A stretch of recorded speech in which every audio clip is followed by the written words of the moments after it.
Il y a un antagonisme fondamental entre Dieu et le monde, et la vocation de l'Église, c'est d'être une parfaite représentation sur le plan collectif de cette grande vérité. Tout le processus de l'expérience spirituelle, ramené à sa plus simple expression, peut se définir comme suit. Des affections progressives à l'égard du monde. Ce que Dieu cherche dans l'économie présente, c'est d'enlever au monde, en dénouant l'un après l'autre, tous les liens qui le retiennent captif. Un peuple qui soit sien et qu'il destine à entrer en communion permanente avec lui-même. Parmi les différents facteurs qui, du côté de l'homme, concourent à cette émancipation, il n'y en a point qui ait plus de valeur et produise plus d'effet qu'une révélation spirituelle. C'est en réalité l'élément déterminant chaque fois que son témoignage a sombré à nouveau dans le Babel de l'erreur ou dans la nuit de l'irréligion.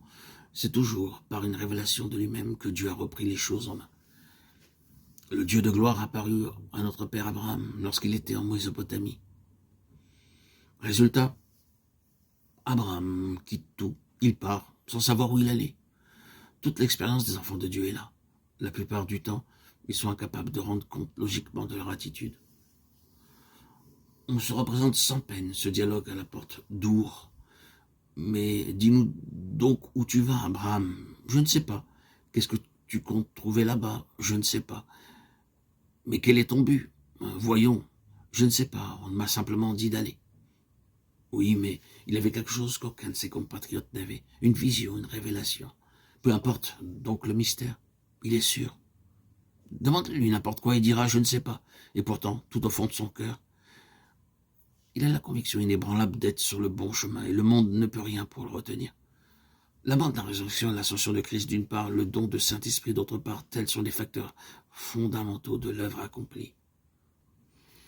L'hostilité qui existe entre Dieu et le monde, cet antagonisme, apparaît clairement dans l'Ancien Testament, quoiqu'elle y soit plus ou moins localisée. Avec la venue du Christ, elle prend soudain un caractère universel.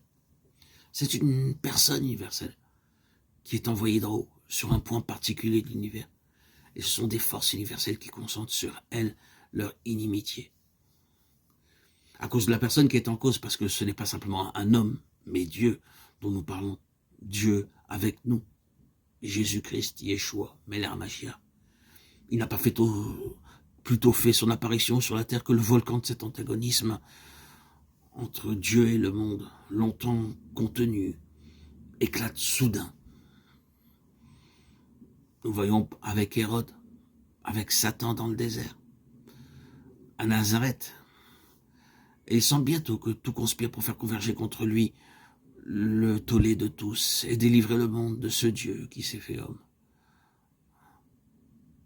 Gloire à Dieu. Remercions Dieu pour la venue de notre Seigneur Jésus-Christ, notre Rédempteur et Sauveur, qui est venu nous libérer, nous délivrer